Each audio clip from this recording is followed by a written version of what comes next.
मामला तो अब बिगड़ने वाला है। आगे सुनिए इसकी कहानी। आगे होता, सच्चाई तो यह थी कि मोहन ने अपनी ज़मीन न किसी को बेची, न किसी से कोई पैसा लिया, सिर्फ भाइयों के बच्चों की खुशी और घर की शांति के लिए उन्होंने से झूठ बोल दिया।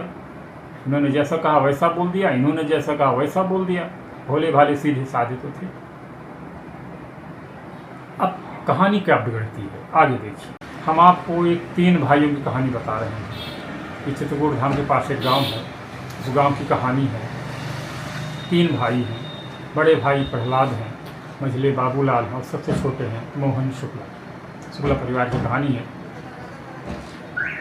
तीनों भाई बहुत अच्छे, बहुत प्रेम, बहुत अच्छे से रह रहे थे। तीनों भाइयों को लग रहा था कि हम सब भाइयों की ज़िंदगी ऐसे ही गुजर जाएगी, खुशी खुशी गुजर जाएगी। भाई भाई का प्रेम सामान्यतया राम लक्ष्मण और राम भरत जैसा ही होता है। स्थिति तब बिगड़ती है जब भाइयों के उत्तराधिकारी आते हैं, भतीजे आते हैं, बधुए आती हैं, नाती पोते आते हैं, तब उनके इस अधिकार में थोड़ा सा अधिकार में संकुचन आता है और सब अपने मन के नहीं कर पाते। 3 भाइयों की कहानी हम बता रहे हैं। 3 भाइयों की जो मुख्य इस कहानी के जो मेन नायक हैं वो सबसे तीसरे भाई हैं। इनका नाम है मोहन शुक्ला। पढ़े लिखे हैं, होशियार हैं, शांत स्वभाव के हैं, शरीर से थोड़ा सा कमज़ोर हैं, दिल के बहुत अच्छे हैं और दोनों बड़े भाई उन्हें बहुत चाहते हैं। भाइयों के स्नेह बहुत अच्छा है। बड़े भाई मझले भाई की शादी हुई, उनके घर में बच्चे भी हुए। मोहन ने शादी नहीं की। उन्होंने कहा भाई तुम अपने भतीजों को ही बच्चा मानते हैं, अपने भतीजों को ही अपना परिवार मानता हूँ। पहली गलती वो यहाँ करते हैं। तो कहते हैं शादी से हमें एक नया परिवार मिल जाता है, बच्चे होते हैं तो एक तरह से सहारा बनता है, इसलिए कि तो कुल मिला करके पहली गलती तो ये कि उन्होंने शादी नहीं की। शादी किए होते तो बच्चे होते, बच्चे होते तो बच्चे अपना हाथ ख्याल रखते, बच्चों को मामा पक्ष रहता है। बहुत सारे लोग होते हैं जो थोड़े, अभी इनके पास कोई नहीं है, उन्होंने शादी की नहीं, तो इनके पास ससुराल पक्ष है, न बच्चे हैं, वो अपने परिवार से ही विवाद है, अपना ही परिवार साथ नहीं दे रहा तो गैर क्या करेंगे। मोहन बाबूलाल यानी मझले भाई घर में रहने लगे। वहाँ के बच्चे उन्हें बहुत मानते थे, बहुत प्यार करते, सब कुछ शांत। जब बच्चे छोटे छोटे थे सब कुछ अच्छा, बहुत बढ़िया, बहुत प्यार से चल रहा था। लेकिन जैसे जैसे समय बीता, प्रहलाद के बेटे बड़े हुए, यानी बड़े भाई के जब बच्चे बड़े हुए, और चूँकि ये मझले भाई के यहाँ रह रहे थे, तो बड़े भाई के बच्चों के मन में ये डर बैठा कि कहीं चाचा मोहन अपनी सारी ज़मीन मझले चाचा बाबूलाल के बच्चों को ना दे दें। उनको समझ आया कि मझले भाई के यहाँ वो करीब 40 साल रहे हैं, इस समय वो 65-70 साल के हैं, जीवित हैं, तीनों भाई आज हैं दुनिया में। अब जो बड़े भाई के बच्चे हैं उनको लगा कि क्योंकि मझले भाई के यहाँ रह रहे हैं, 4 दिन से रह रहे हैं, अच्छी सेवा सुबह हो रही है, सब प्रेम से रह रहे हैं, तो कहीं किसी दिन मूड आ जाए तो ये सारी संपत्ति मझले भाई को ना दे रहे का संपत्ति का यहाँ तो की बात है। तो चूँकि मझले भाई के, चूँकि छोटे भाई के पास कोई उत्तराधिकारी, निकटतम उत्तराधिकारी बड़े भाई और मझले भाई के बच्चे, इनके बाद जो है यानी सबसे छोटे भाई के बाद की जो संपत्ति है वो 2 भागों में बंटनी थी। बड़े भाई के बच्चों को मिलनी थी आधी, तो आधी मझले भाई के बच्चों को मिलनी थी। आह पे नहीं जाना है। तो बड़े भाई के बच्चों ने सोचा कि कहीं ऐसा ना हो कि हमारे हिस्से की भी वो लिखवा दें, आधी तो मुझे मिलनी है, आधी उनको मिलनी है, पर उनकी सेवा सुबह से खुश होकर कहीं ऐसा ना हो कि चाचा श्री जो है तो हमारे हिस्से की भी उनको दे दें, पूरी ज़मीन दे दें, तो मैं क्या कर सकता हूँ। ये डर उन्हें सताने लगा। तो वो मान के चलते हैं सारी ज़मीन आप उनको दोगे, पर हम भी तो आपके उतने ही हैं जितने वो हैं, आधी ज़मीन तो मेरी है, आधी ज़मीन हमें मिलनी चाहिए। तो इन्होंने कहा कि ठीक, हम उनके यहाँ रह रहे हैं, वो नाराज़ हो जाएंगे। तो इन बड़े भाई के बच्चों ने एक तरीका निकाला कि आप उनसे कह दो कि हमने 3 लाख रुपए उनसे ले रखे हैं आधी ज़मीन के, और आधी ज़मीन हमारे नाम कर दीजिए, कागज़ में हमें लिख के दे दीजिए। तो इन्होंने बिना 3 लाख रुपए लिए मझले भाई के बच्चों को संतुष्ट करने के लिए कि हमने मुफ्त में नहीं दिया है, कि 3 लाख रुपए लिए हैं, तो अपनी ज़मीन, आधी ज़मीन बड़े भाई के बच्चों के नाम लिख देते हैं। यहाँ गलती नंबर दूसरी गलती इन्होंने किया कि बड़े भाई के बच्चों के बात मान करके अपनी आधी ज़मीन उनको, इनकी ज़मीन उनको लिखा, यहाँ गलत नहीं है, गलती यहाँ ये हो रही है जो झूठ मूठ में कह रहे हैं कि हमने मांग लिया कि आपने हमें 3 लाख रुपए दिया, जबकि उन्होंने दिया नहीं। यहाँ से दिक्कत खड़ी हो जाती है। आधी ज़मीन को दे देते तो भी कोई दिक्कत नहीं थी, या फिर उनके बाद तो सारी ज़मीन आधी उनकी थी। यहाँ से कहानी बिगड़ती है जब बड़े भाइयों के बहकावे में आकर के उन्होंने झूठ मूठ ये कह दिया कि हमने 3 लाख में दी है और उनको कागज में लिख करके दे दिया। अब जब ये मझले भाई को बच्चों को पता लगा तो वो और नाराज़ हुए।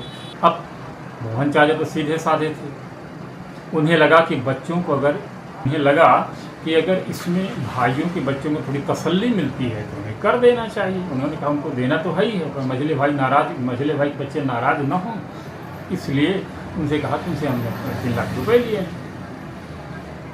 अब कागज़ पर लिख करके दे दिया कि मैंने अपनी ज़मीन प्रहलाद के बेटों यानी बड़े भाई के बेटों को 3 लाख रुपए में बेची। जब ये बात मझले भाई यानी बाबूलाल के बच्चों को पता लगा तो वो सब दुखी हुए। उन्होंने कहा कि अगर आपने उनके लिए ऐसा लिखा है तो आप हमारे लिए भी लिख दीजिए कि मैंने अपनी ज़मीन इनको जो है तो 8 लाख में बेच दी है, ताकि हमें भी कोई गलत नहीं समझे।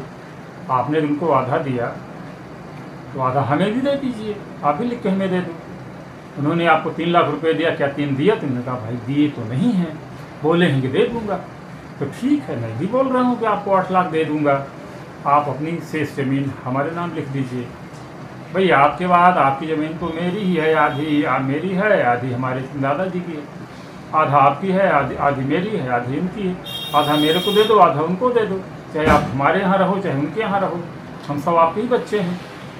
तो चूँकि उनकी अपनी एक बार वो गलती कर चुके थे, बड़े भाई के बच्चों को लिख चुके थे, मुफ्त में 3 लाख रुपए बता करके पैसे उन्होंने 1 रुपये नहीं मिला, वैसा देते भी जब वो अपनी ही ज़मीनों क्यों खरीदेगा। आधी ज़मीन तो उनको मिलनी ही थी, मुफ्त में मिलनी थी, तो 3 लाख क्यों लगाते। लेकिन 3 लाख का कह देने से मझले भाई को थोड़ा सा तसल्ली मिली कि उन्होंने चूँकि हमें पैसा दिया तो हमने उनको दे दिया। और रियल तो ये था मझले भाई को ही बताया कि उन्होंने दिया नहीं है पैसा, बोल रहे हैं दे देंगे। तो इन्होंने कहा भाई ठीक है, हम ये ऐसे बोल रहे हैं कि हमें अपनी शेष ज़मीन आधी ज़मीन हमें दे दो, हम आपको 8 लाख रुपए दे रहे हैं। अब ये तो फंसी, पहली गलती के लिए दूसरी गलती नहीं करना ही था। मोहन चाचा ने उनके लिए वैसे कर दिया, आधी ज़मीन मझले भाई के नाम इन्होंने लिख दिया, ये कह कर कि भैया इन लोगों ने मुझे 8 लाख रुपए दिए। न उधर 3 मिले न इधर 8 मिली, इनकी ज़मीन आधी इनकी हो गई, आधी उनकी हो गई। लेकिन मामला अभी बिगड़ा नहीं था, मामला तो अब बिगड़ने वाला है। आगे सुनिए इसकी कहानी, आगे होता। सच्चाई तो यह थी कि मोहन ने अपनी ज़मीन न किसी को बेची, न किसी से कोई पैसा लिया, सिर्फ भाइयों के बच्चों की खुशी और घर की शांति के लिए उन्होंने से झूठ बोल दिया। उन्होंने जैसा कहा वैसा बोल दिया, इन्होंने जैसा कहा वैसा बोल दिया। भोले भाले सीधे साधे तो थे। अब कहानी क्या बिगड़ती है आगे देखिए। लगभग 2 साल तक बढ़िया चलता रहा। इस घटना के बाद 2 साल तक सब कुछ अच्छा चलता रहा। दोनों भाइयों के परिवार से खूब उन्हें प्यार स्नेह मिला। लेकिन धीरे धीरे सब बदलना शुरू हुआ। 2 साल बाद प्रहलाद और बाप में ये मझले भाई के बेटों ने कहा कि चाचा अब आप यहाँ नहीं रह सकते हो। क्यों? भाई आपने अपनी ज़मीन हम दोनों भाइयों को तो बेचा, उनको 3 लाख में बेचा, हमें 8 लाख में बेचा। अब ज़मीन हमारी है, हमारा आपके पास बचा ही क्या? हमने आपको पैसे दिए हैं, अब आप न देखो। मझले भाई के बच्चों ने उनकी पूरी ज़मीन यानी बड़े भाई के हिस्से की, यानी जो बड़े भाई के इन्होंने आधा लिख के दिया था उसको, और जो इनको आधा लिख के दिया था, दोनों मिलाकर दोनों ज़मीन में इकट्ठा मझले भाई के बच्चों ने कब्जा कर लिया।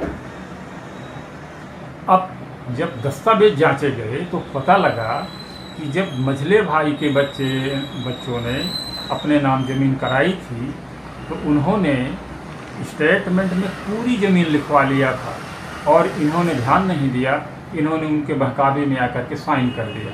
ये बताते हैं कि उसमें हमारी तबीयत ठीक थी नहीं, और उनके विश्वास में आकर के अपने बच्चे हैं, क्या है आधी ज़मीन इनको दे रखे हैं, आधी ज़मीन है इनको देना ही है, आधी ज़मीन ले लो।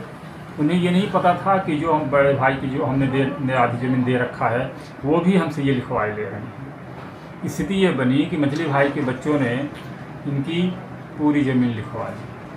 अब मोहन चाचा हैरान रह गए। उन्होंने कहा, बेटा मैंने तो सिर्फ तुम्हारी बात मानकर लिखा था, मैंने कभी पैसा लिया नहीं है, न मैंने ज़मीन बेची। लेकिन किसी ने उनकी बात नहीं मानी। न बड़े भाई के बच्चे मान रहे हैं, न मझले भाई के बच्चे मान रहे हैं। मोहन चाचा को घर से निकाल दिया। इसलिए बड़े भाई और मझले भाई के बच्चों ने मिल करके इनकी सारी ज़मीन हड़प ली। हालांकि बड़े भाई के बच्चों को कुछ नहीं मिला, मझले भाई के बच्चे ही पूरे में कब्जा किए हुए हैं और दोनों के पास अपने अपने रिकॉर्ड हैं। ये अपने अभी ढेर सारे रिकॉर्ड इकट्ठा करके कोर्ट कचहरी अदालत के पीछे घूमते भागते रहते हैं। कभी कोर्ट जाते हैं, कभी अदालत जाते हैं, कभी पुलिस थाना जाते हैं कि हमारे साथ गलत हुआ है। इस तरह से छोटे भाई, मझले भाई और बड़े भाई के बच्चों के की मन की बात रखने के लिए ऐसी छोटे बचकानी हरकतें कर बैठे। आधा उनको दे दिया और पूरी ज़मीन मझले भाई को दे दिया। 1 रुपये उनको मिले भी नहीं, बच्चों ने घर से बाहर निकाल दिया। अब ये कोर्ट कचहरी पुलिस थाने के आसपास सारे रिकॉर्ड लेके भाग रहे हैं। किसी को समझ नहीं आ रहा कि इनका मामला क्या है, ये चाहते क्या हैं। आस पड़ोस के प्रबुद्धजनों ने एक फार्मूला निकाला। आस पड़ोस के प्रबुद्धजनों ने एक तरह से फार्मूला निकाला कि आप इन दो बड़े भाई और मझले भाई के बच्चों को बोला कि देखो भाई, ज़मीन किसने लिया, किसको दिया, कितने में लिया, क्या किया, वो सब तो अपनी जगह ठीक है, पर ये तो सच है कि तुम्हारे ये सगे चाचा हैं। ये भी सच है कि तुम लोग इनकी ज़मीन जो है तो इस्तेमाल कर रहे हो। तो कम से कम मानवता के नाते इतना काम तो कर दो कि इनको 2 वक्त की सुबह शाम रोटी दे दो।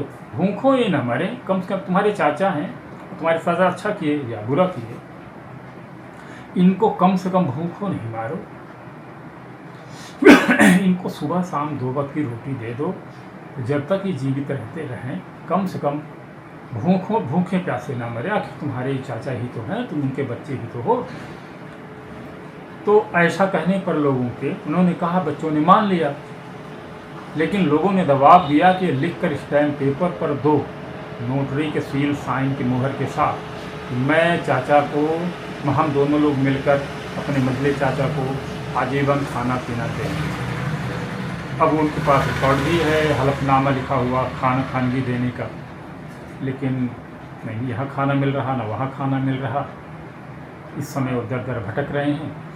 तो ये कहानी केवल एक परिवार की नहीं, ये लगभग बहुत कहानी, ऐसी कहानियाँ बहुत रिपीट होती हैं जिनके कोई परिवार में नहीं होता। उनकी संपत्ति को उनका जो निकटतम पड़ोसी अपनी ही मान लेता है। और हजारों उदाहरण ऐसे मैं जानता हूँ। यदि वो कोई व्यक्ति जिसके बच्चे नहीं हैं, वो अपनी ज़मीन को बेचना चाहे तो उसके जो भतीजे होते हैं, यानी कि उनके निकटतम रिश्तेदार होते हैं, हत्या कर देते हैं। और हमारी सरकार इसको जो है तो वैलिड मानती है। यदि किसी के भतीजे ने चाचा की हत्या की है तो हत्या की है तो जेल होता है, लेकिन संपत्ति उन्हीं को मिलती है, हत्यारों को ही मिलती है। अभी कानून में कोई सुधार नहीं हुआ है। तो जय श्री राम। हम चाहते हैं कि ये परिवार जो है भटक रहे अपने चाचा को अपने जो वादे के अनुसार कम से कम 2 वक्त की रोटी दें। चाचा ही तो हैं, जो भी हैं, जैसे भी अच्छे हैं बुरे हैं, जो भी हैं। तो आप लोगों को, यदि आप लोग अपनी कहानी सुन रहे हो, कम से कम इतना तो कर लो कि अपने चाचा को 2 वक्त की रोटी तो आप दे ही दो भाई। जय श्री